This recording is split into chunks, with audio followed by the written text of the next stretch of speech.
¿Cómo están? Feliz sábado. A ver, por justicia divina, debería de ser mi papá el que esté dando esta. Pero, como a él le toca predicar hoy, y pues verle la cara a la misma persona está enredado. Entonces, me tocó.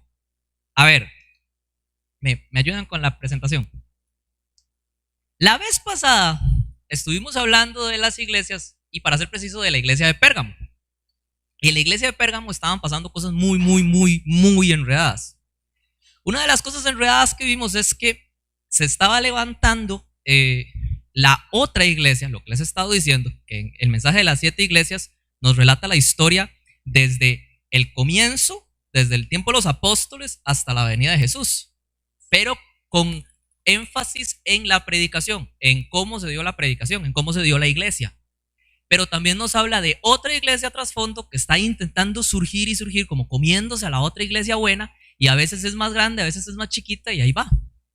Y esta iglesia fue mencionada por ellos como los que practican la doctrina de Balaam. Ahora, Balaam, como les había explicado, era un tipo bien malo, pero que estaba bien enterado de todo.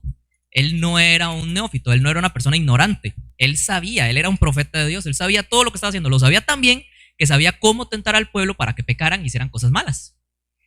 Eso significa que esta iglesia durante este periodo, las personas que hicieron lo que hicieron, que ya vamos a ver algunas imágenes bonitas para que se entretengan, lo hicieron a conciencia y sabiendo lo que estaban haciendo, sabiendo que era malo y que esto tentaba a los cristianos y que era ponerse del lado de Satanás. O sea, no lo estaban haciendo porque, uy, me equivoqué, qué casualidad. No, es que en serio lo hicieron al propio. Entonces, quiero enseñarles algunas imágenes, porque cuando hablamos de ese periodo, la iglesia de Esmirna, les había dicho que terminaba en el 313. El 313 fue un año sumamente importante, porque fue cuando se dio el decreto de Milán. El decreto de Milán decía, en pocas palabras, que ahora la religión del Estado iba a ser el cristianismo. Eso es en sí lo que decía. Entonces, la religión tolerada por el gobierno, todas se toleraban, pero la religión tolerada o la religión del gobierno iba a ser el cristianismo. Y estamos hablando de Roma bien mala y bien perversa que hasta mató a Jesús. Entonces no era precisamente un buen cristianismo. Entonces vamos a ver algunas cosas que hicieron viéndolas en la actualidad. Esta iglesia que se forjó, que sabemos que fue el catolicismo. Entonces, estoy apuntando donde no es.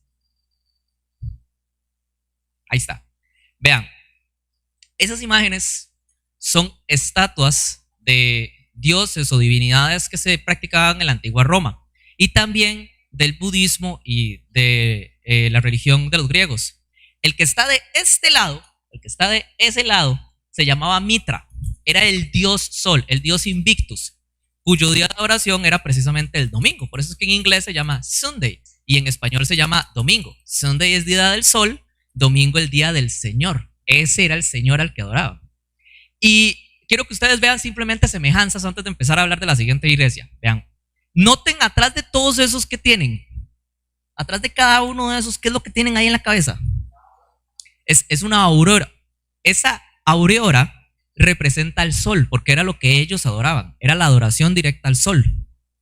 Ahora, quiero que ustedes comparen las religiones y vean, por ejemplo, en este caso, ese también es el dios Mitra que mató al cordero utilizando un perro y animales inmundos y bueno, esa es una religión secretista, si lo quieren ver así. Las religiones secretistas son muy simples. Ellos ven que todas las demás religiones son un camino para encontrar al mismo Dios. Entonces no importa si usted es budista, no importa si usted es lo que sea, al fin y al cabo este es el Dios al que usted está alcanzando. Y lo interesante de esto es que todo se guardaba en silencio. Tenían una doble visión. O sea, ellos se mostraban de una forma frente al público, pero en lo interno se mostraban de otra forma y practicaban cultos y religiones muy secretas, que solamente los que ingresaban a ello podían entender o saber o conocer de eso. Y si revelaban las cosas, pues los mataban. Pero no vamos a meter en conspiraciones y en esa clase de cosas. Quiero que ustedes noten a Mitra sosteniendo de ese lado que está sosteniendo ese señor. Es el mismo, es Mitra. De un lado tiene la aurora con todos esos rayitos como la Estatua de la Libertad y del otro lado lo que está sosteniendo es un ave pero en forma de cruz. Es una cruz lo que está sosteniendo. Son símbolos religiosos muy usuales que incluso en la actualidad podemos ver que se conservan o se mantuvieron en la Iglesia Católica. Y yo quiero que ustedes vean todas las semejanzas que tienen y se pongan a pensar que eso no fue que la gente hizo, uy, qué torta, sí, me equivoqué. No, es un error. No, eso lo hicieron al propio. Eso no fue que simplemente alguien se equivocó. La aurora, el triángulo, la forma de cruces, la Trinidad pagana, que la Trinidad pagana es diferente a la Trinidad de la Biblia. En la Trinidad de la Biblia, ahí tenemos a Jesús, bueno, ahí ustedes tienen a Jesús, el Padre y el Espíritu Santo. Esa es la Trinidad de la Biblia. Pero la Trinidad pagana era un padre, una madre y un hijo. Y el hijo era el Mesías. Tenemos a Isis, Osiris y Set. Tenemos a Tamuz, Baal y bueno, en fin. En cada religión existe eso. La Iglesia Católica lo conservó, simplemente que lo ocultó. ¿De qué forma lo ocultó? No los pone juntos. Y cuando los pone juntos siempre pone una palomita ahí dando vueltas. Pero sigamos viendo, para que ustedes vean semejanzas, nada más. Vean, esa es María. Es una estatua normal o una imagen normal de María. Siempre ustedes la van a ver así con la aurora atrás y demás. Pero díganme algo, ¿qué está pisando María en esa imagen? María en esa imagen, y en todas esas imágenes siempre es así, María está pisando a la serpiente. ¿Quién iba a pisar la serpiente según la Biblia? Jesús, tu simiente, no la mujer.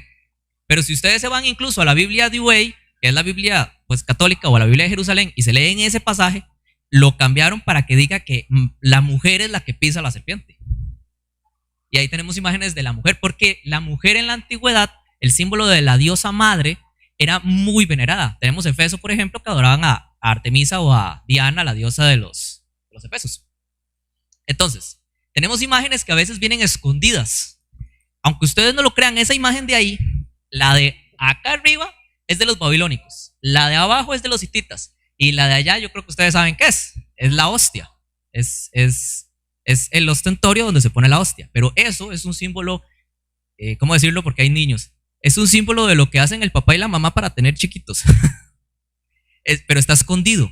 En la antigüedad la luna representaba a la mujer, el sol representaba al hombre. Cuando se unían eran algo perfecto. Entonces las dos juntas, que era un símbolo sumamente sexual, muy cargado de algo sexual, se ponían de esa forma porque tenían una adoración al sexo. Y ahí lo tenemos en la hostia exactamente igual. La luna y el sol, y la hostia cumple la función del sol. Entonces, ¿ustedes creen que todo esto simplemente fue porque dijeron, uy, qué torta, nos equivocamos? Vean, ni siquiera se ponen a esconderlo. De este lado tenemos una escena de un dios babilónico en el que se pone al sol en el centro y los demás adorando, y ven la coronita como un pirucho raro que tiene. Esa es una corona de 3 coronas. Esas 3 coronas es porque él era el dios sobre el cielo, sobre la tierra y sobre el inframundo. Del otro lado, ahí está la moneda del Vaticano, y también tenemos la estatua de Júpiter, que no voy a ponerme a hablar en este momento de eso. Y si ustedes lo notan, es exactamente igual. O sea, se basaron en el mismo modelo. No lo hacen por casualidad, no fue como, uy, qué torta, nos equivocamos, qué metida, ¿verdad? No, cambiémoslo. No, es que hasta tiene la misma corona, el sol en la misma posición, todo es exactamente igual. Es la misma religión, solamente que está escondida. Cada catedral que ustedes encuentren en la actualidad, una de esas es la Catedral del Panteón, esa donde están los señores de rojo. La otra, del Partelón, perdón. Y la otra es el edificio o la iglesia de Minerva. Se llaman así porque ese era literalmente el Partelón, donde se adoraban a todas las divinidades en el antiguo Roma, y no cambiaron nada. Dejaron a todas las estatuas y todos los dioses y todo. Ahí está todo exactamente igual. Y del otro lado, ahí es donde estaba edificada la iglesia, o bueno, el templo a la diosa Minerva, que era una diosa de la fertilidad. Cada catedral que ustedes encuentren, ustedes la van a encontrar que estaba ubicada en un lugar de antigua adoración pagana.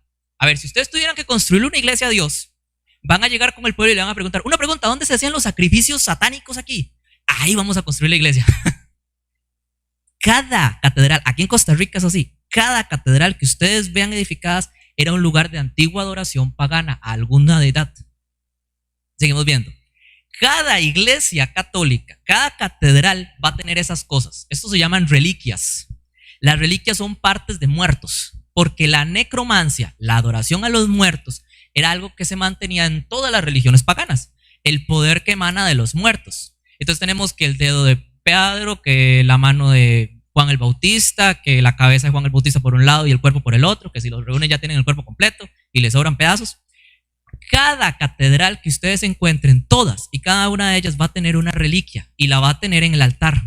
Si ustedes van en este momento a la iglesia de la Agonía, si ustedes van a la Catedral Central, a la de la Merced, a la iglesia de Coronado, cualquier iglesia o catedral grande que ustedes encuentren, va a tener una reliquia y va a estar en el centro, o va a tener incluso un cementerio abajo. La Biblia dice que usted, si incluso tocaba a un muerto, tenía que alejarse del templo de Dios por todo un día hasta que se purificara. Pero aquí la adoración a los muertos se mantiene y se conserva. Entonces la pregunta que yo les hago, ¿es por casualidad? Entonces, uy, qué casualidad. Vean, simplemente es como para activarles la mente y como para que ustedes se entretengan viendo estas cosas y noten que hay demasiadas semejanzas como para que todo sea casualidad, que fue planeado. Vean, eso de ahí es muy común. Yo sé que ustedes lo han visto en todos lados. La Virgencita siempre sale de una cueva, ¿sí o no? Siempre hay una gruta, una cueva y la Virgencita está saliendo de la cueva. Díganme en la Biblia dónde María salió de una cueva. ¿Por qué es que todos los santos tienen que salir de una cueva? Bueno, pues que en las religiones antiguas todos los dioses salían de cuevas. Zeus salió de una cueva donde él fue cuidado. Mitra salió de una cueva a matar al cordero. Todas las religiones paganas, siempre sus deidades principales salían de cuevas. Del otro lado, de ese lado, eso expresa el sentido de que eso es una diosa de la fertilidad, lo que están adorando ahí. Vea, eso se llama la gruta de la leche. Se llama la gruta de la leche porque se supone que ahí fue donde Jesús fue amamantado por María. ¿Por qué Jesús tuvo que ir a una cueva a ser amamantado? Yo no se los puedo explicar, pero Jesús tenía que ir a una cueva a ser amamantado. Y según la historia de la Iglesia Católica que está certificada, ahí hay un montón de manchas en la pared de color blanco, que obviamente son restos de minerales de la cueva, pero son certificados como la leche de María, porque cuando le dio a amamantar a Jesús, fue tanta la fertilidad que entonces toda la leche pingó por todos lados y quedó bañado todo de color blanco. Y ahí certificado, o sea, hay una nota papal que dice del mismo Vaticano que dice que eso es cierto, no es simplemente invento. Entonces, toda la adoración a la fertilidad, a la sexualidad, a los dioses que se unen, al Dios Padre, a la Dios Madre, al Dios Hijo, están todavía presentes hoy en día en la Iglesia Católica. Y yo vuelvo a preguntarles, ¿ustedes creen que es por pura casualidad o es que practican la doctrina de Balaam? Bueno, ahora sí, hablemos de lo que tenemos que hablar. Tiatira. Quiero que alguien me busque, por favor, en Apocalipsis 2:20. El que lo tenga me dice amén o pega un brinco. Una de dos. Amén. Qué bien que no brinco. Ajá, Apocalipsis 2:20. También lo voy a buscar. Pero tengo contra ti, no suena, así suena. Dice, pero tengo contra ti que toleras que esa mujer Jezabel, que dice profetiza, que se dice profetiza, enseñe y seduzca a mis siervos para fornicar y para comer cosas sacrificadas a los ídolos. Ok, hablemos de Tiatira. Tiatira, el nombre Tiatira lo que significa es hija. Significa que aquí tenemos algo que tiene que ver con una hija, algo que tiene que ver con dar hijos o tener hijos o con una mujer que es hija de algo. Y Jesús se presenta a Tiatira, y de hecho se los voy a decir, Jesús se presenta a Tiatira como el que tiene ojos de llama de fuegos y pies semejantes a bronce bruñido. A ver, los pies en la Biblia, yo una vez di una prédica aquí acerca solamente de pies, los pies en la Biblia habla de fundamentos, de bases, es donde usted se apoya. Significa que el apoyo de Jesús, los fundamentos de Jesús son inamovibles porque son de bronce. Y los ojos de Jesús, al ser llamas de fuego, escudriñan todo, todo lo ven. No hay nada que se le escape, por más tapado y encubierto y por más que lo intenten hacer bien los balanitas, los que practican la doctrina de Balaam. Pero Jesús se presenta así frente a esta iglesia porque entonces esta iglesia estaba empezando o estaba en un proceso de cambio en el que estaba iniciando todo esto que les acabo de mostrar, en el que estaban cambiando las costumbres, la creencia, la doctrina, los fundamentos bíblicos por algo que estaba mezclado para quedar bien con el gobierno. Y yo quiero que ustedes entiendan que eso no pasa de la noche a la mañana. Si en este momento llega aquí un montón de gente y les dice, vea, cambiemos las cosas, metamos al Dios Mitra, ¿qué digo? A Jesús por todos lados sin estatuas y a la Virgen María, no sé, hagámosle una gruta de la leche. Ustedes no van a decir, sí, amén. Eso lleva un proceso, lleva un poquito aquí, un poquito allá, les escondo esto aquí, les quito un poco de las escrituras, hasta que llega a ser el punto en el que La Biblia me dice que se hace esta mujer Jezabel. Vamos a hablar de Jezabel. Cuando ustedes piensan en Jezabel, ¿qué se les viene a la cabeza? Hay tres cosas a mí que se me vienen a la cabeza acerca de Jezabel. Jezabel era bruja, porque la Biblia dice que no era bruja. Si era bruja es porque era hechicera. Tenía pacto con Satanás, si lo quieren ver así. Lo veía como Baal o otras deidades, pero era Satanás. Dice que era bruja, era adúltera. ¿Cómo sé que era adúltera? Cuando venían a matarla, ¿qué fue lo que ella hizo? Se pintó, se arregló, se puso guapa, intentó seducir al hombre, no le sirvió. Significa que no era así como que muy entregada a su marido. Y la tercera es que ella participó en una de las historias más emblemáticas de la Biblia, la historia de Elías. El señor Elías, que dijo, no llueve y no llovió por 3 años y medio, y ese periodo yo creo que ustedes se lo metan en la cabeza, es sumamente importante. En Daniel y Apocalipsis, solamente en Daniel y Apocalipsis, viene 7 veces ese número, en diferentes formas, 42 días, 3 años y medio, en fin, tiempo y medios tiempos. Todo eso viene 7 veces. Significa que Dios nos está diciendo, ponga la atención a ese número. Esa Jezabel persiguió por 3 años y medio al profeta Elías para intentar darle muerte. Y durante ese periodo no cayó ni una sola gota de agua del cielo. Hasta que al final de ese periodo, Elías demostró que los dioses paganos, los dioses de Baal, estaban mal y que el verdadero Dios era el Dios del cielo, el Dios hebreo. Si aquí nos está mencionando Dios a Jezabel, significa que algo tiene que ver el relato de Elías con esta iglesia que se está levantando. ¿Por qué sé eso? ¿Qué simboliza una mujer en la profecía? Ya lo habíamos dicho.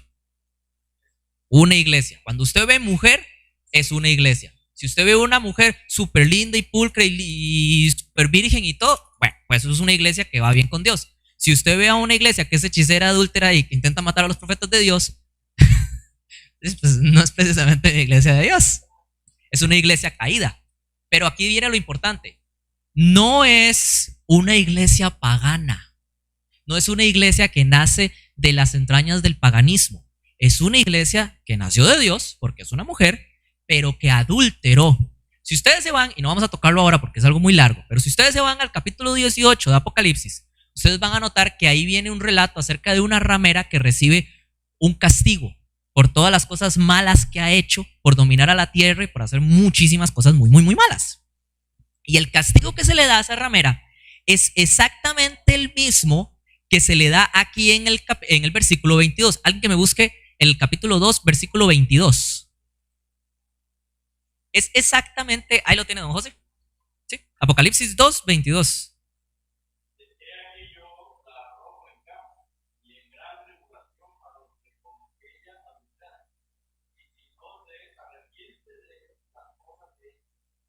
¿Me lee un toquecito también el 23?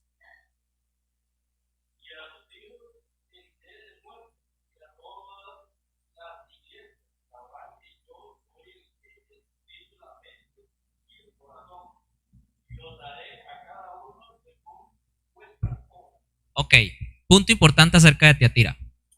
En Tiatira estaba sucediendo algo. Ya habíamos visto que en Pérgamo nació esta iglesia. Es una iglesia corrupta, que practicaba la doctrina de Balaam, que tenía a los nicolaitas que enseñaban a pecar sin importar nada. Pero ahora aquí me dice que el castigo de ella es que hay algunas personas que adulteran con ella, con esta iglesia. Los que adulteran con ella son reyes, son personas de poder, son personas que le brindan su autoridad y a cambio reciben de ella lo mismo. Pero me dice que y a sus hijos heriré de muerte, y todas las iglesias sabrán que yo soy el que escudriña la mente y el corazón. ¿Cuáles todas las iglesias? ¿Cuáles hijos? ¿Quiénes son hijos de la iglesia católica? Porque ya ubicamos que esta mujer Jezabel tiene por contexto que ser la iglesia católica que nació en el medievo. ¿Cuáles hijos? ¿Cuáles iglesias? Porque me dice que los hijos es a lo mismo que las iglesias, porque aquí me lo está diciendo. Me dice a sus hijos y luego a sus iglesias. Son lo mismo, son una y la misma cosa. Significa que sus hijos son también iglesias. ¿Cuáles son los hijos de la iglesia católica? Bueno, yo les voy a decir algo. Cada iglesia cristiana en la actualidad, no importa cuál usted piense, luteranos, calvinistas, metodistas, el que usted se le venga a la cabeza, todos ciertamente son hijos de la iglesia católica, porque nacieron de las entrañas del catolicismo durante el medievo. Por 1260 años, y ya eso lo habíamos estudiado cuando hablamos de esta bestia, por 1260 años el gobierno papal del 538, cuando recibió total autoridad sobre todos los países conocidos del mundo, hasta el 1798, cuando perdió toda autoridad sobre cada país del mundo, durante todo ese periodo hizo exactamente lo mismo que hizo Jezabel. Persiguió a los santos de Dios, escondió toda el agua del cielo, o sea, no hubo palabra de Dios, y aparte de eso, era bien bruja. ¿Por qué era bien bruja? Y yo sé que esto suena muy feo y el que me esté oyendo en internet va a decir, ¿qué onda? Yo soy católico. Vean, déjenme que les lea la siguiente parte. Alguien, por favor, que me lea el versículo 24. Ahí lo tiene Esteban. O alguien más, no sé.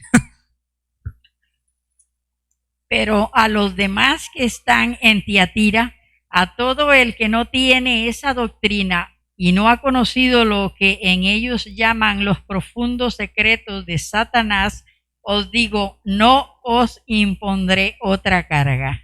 A ver, sabemos que tiene hijas y esas hijas no participaron de algo que se llama las profundidades de Satanás. Quiero que ustedes intenten imaginar qué podría ser las profundidades de Satanás. Satanás es el diablo. Ese símbolo es fácil de entender. Pero ¿qué son sus profundidades? Si yo le digo los misterios, porque es la misma palabra, es lo mismo. Si yo le digo los misterios del Evangelio o los misterios de Dios, ¿de qué estoy hablando? De la esencia misma de la salvación, entender la esencia misma de la salvación, lo que los profetas escudriñaron por mucho tiempo. Si yo le digo la esencia misma de Satanás, es entender la ideología, pero no cualquiera, no del mundo pagano, porque el mundo pagano no entiende lo que está adorando. Ellos adoran al sol, adoran a la luna, no entienden. Pero es muy diferente a lo que hizo Balaam. Es analizar la ideología de Lucifer. La ideología de Lucifer es sumamente simple. Se resume en lo siguiente. Él no dice que hay que ser malo. Quiero que ustedes entiendan eso. Los satanistas, por ejemplo, no dicen vamos a ser malos. Ellos dicen que se necesita una pizca de maldad, una pizca de destrucción para hacer creación. Y todas las religiones ustedes lo verán. Antes de la destrucción viene la creación, hasta en las películas y en los animes. Así siempre viene. Esta profundidad de Satanás fue lo que él vendió en el cielo, que Dios les estaba escondiendo la verdad. Y por eso es que él era Dios y nosotros no podíamos serlo, porque él tenía esa pizca de maldad. Entonces, no se trata de conseguir un 100% de maldad. Tal vez la mezcla correcta sea un 1% y 99% de bien. Tal vez sea un 50-50, tal vez sea un 60-40, no importa. Pero él decía que había una pizca de maldad necesaria. Y esa pizca de maldad involucra buscar poder, mentir, en fin, todas las cosas que Lucifer ha hecho. Esta iglesia hizo esas cosas en el medievo y participó de hechicería. Y les voy a dar un dato que van a entender un poco a qué me refiero. Vean, yo les había dicho que los mitraístas tenían una doble doctrina. Una que exhibían al mundo y se portaban todos lindos y amables, y luego cuando se metían en su sector escondido, y eso es algo muy bíblico, los hebreos lo hacían. En el relato de Ezequiel se metían en el templo y adoraban reptiles y demás, mientras que afuera se veían todos santos. Eso es algo muy normal, es bíblico. Entonces, adentro practicaban ritos y hacían cosas que no eran aceptados por la mayoría, pero solamente a los que les enseñaban y los dirigían en el camino correcto lo lograban entender. Viernes 13. ¿Por qué el viernes 13 es malo? Porque es que tiene esa connotación de algo malo. ¿Qué pasó un viernes 13? El viernes 13 fue un día, bueno, un viernes 13 de una fecha en particular hace un montón de tiempo, pero un viernes 13 pasó un evento muy curioso. Una de las caballerías de la Iglesia Católica, que se llamaron templarios, practicaban a escondidas un culto que, digamos que era malvado en exceso. Era el culto a Befemot. ¿Han visto esa estatua de un macho cabrío que a veces yo les presento, que tiene cuerpo de mujer, cuerpo de cabra, cuerpo de hombre, los cuernos que representa a Satanás? Ellos estaban adorando a ese ser y practicaban ritos que involucraban, y lo voy a decir para que los niños no lo entiendan, y espero que ustedes sí, sodomía. El que no entendió no le explico. Sodomía, asesinatos de seres inocentes, si me entienden a lo que me refiero, y demás cosas muy feas que no quiero tocar en este momento. Y se descubrió lo que ellos estaban haciendo, fueron condenados fueron asesinados todos y digamos que ese grupo de caballeros desapareció. Claro que después fue tomado por otros y demás, pero ese no es el punto que quiero tocar aquí. No nos vamos a meter en la parte conspiracionista. El punto es que esta iglesia practicaba cosas malas, visibles, como la gruta de la leche y adoración a los muertos y demás. Pero a trasfondo, escondidas, hacían cosas aún peores que involucraban la hechicería, que la mayoría no entiende, pero la Biblia nos lo revela. Nos dice, hacían eso. Y con respecto a sus hijos, dice que ellos no aceptaron el practicar en estas cosas. Y entonces Dios no les puso más cargas. Para terminar, porque no sé cuánto tiempo me queda. Dice Dios que no les iba a poner más cargas. ¿A qué se refiere? Bueno, vean. Se levanta en el medievo, digo medievo, pero fue como en el 1500 algo. Se levanta en el 1500 algo un señor llamado Lutero. Este señor llamado Lutero siguió una misma forma de pensamiento que muchos otros antes que vinieron de él, antes que él. Pero él fue el que tuvo más renombre. Él agarró unas 17 tesis y las clavó en la abadía de Wittenberg, en donde era una iglesia, y eso era en contra de algo que se llamaban indulgencias. ¿Qué era una indulgencia? Bueno, una indulgencia era algo muy común en el culto pagano y algo completamente antibíblico. Representa que si usted hace algo malo o tiene pensado hacer algo malo, usted puede pagar, dar algo o hacer una acción, no sé, arrodíllese 17 veces y rece 17,000 Padres Nuestros, para que ese pecado no se le cuente. Ellos pagaban para que ese pecado no se les contara. Y hay historias muy graciosas de cosas que les pasaron, como que le da una indulgencia por un robo y luego le robaban a él. Hay cosas muy divertidas que pasaban con las indulgencias, pero Martín Lutero dijo, eso está mal. Y a partir de ahí ardió Troya. Se inicia un proceso que se llama la Reforma Protestante. Y de ahí nacen un montón de iglesias. Nacieron los luteranos de Lutero, los calvinistas de Calvino, los de Zwinglio, los metodistas, bueno, en fin, tantas iglesias como ustedes podrían llegar a contar y que todavía hoy siguen apareciendo y apareciendo y apareciendo. Pero en ese entonces Dios no les quiso dar más cargas. ¿A qué se refería con dar más cargas? Vean. Se da algo llamado Concilio de Trento. Un concilio, como aquí en la iglesia, es cuando se reúnen todos los importantes de la iglesia y van a hablar acerca de un tema. El tema a tratar era precisamente de estos protestantes que estaban apareciendo y que señalaban directamente a la iglesia católica como Jezabel, como la ramera y como el anticristo, como esa bestia, como yo lo estoy haciendo aquí ahora. Y lo interesante es que la forma en la que se defendió la iglesia católica fue muy simple. Ustedes dicen solo escritura, significa que solo lo que dice la palabra de Dios vale, lo demás no, lo demás es invento de hombre. Y les presentaron el sábado y les dijeron, a ver, ustedes guardan el domingo, pero el domingo es porque la iglesia católica lo puso y es incluso una tradición pagana, ya se las mostré, es mitraísta. Pero los protestantes de aquella época no guardaron el sábado y Dios no los culpó. O sea, no estaban bien con la ley de Dios, pero Dios no les quiso poner más cargas porque ya cargaban con el mundo entero de todo el paganismo que se había arrastrado en la Edad Media. Entonces Dios les dio tiempo y les dijo, no les voy a poner más cargas. Habían más cargas, no es que no fuera correcto, había más cargas, pero Dios no se las quiso imponer. Y el Concilio de Trento terminó en que los católicos ganaron porque tenían la razón. Ustedes no guardan el sábado y dicen solo escritura. Tenían razón. Entonces, esa es la iglesia de Tiatira, donde Pérgamo y Tiatira hablan acerca del nacimiento, precisamente, ahora sí lo puedo decir, de la iglesia católica apostólica romana, que fue una iglesia que se corrompió, practicó cosas malas y perversas, incluso practica las profundidades de Satanás y la doctrina de Balaam para poner tropiezo a los demás.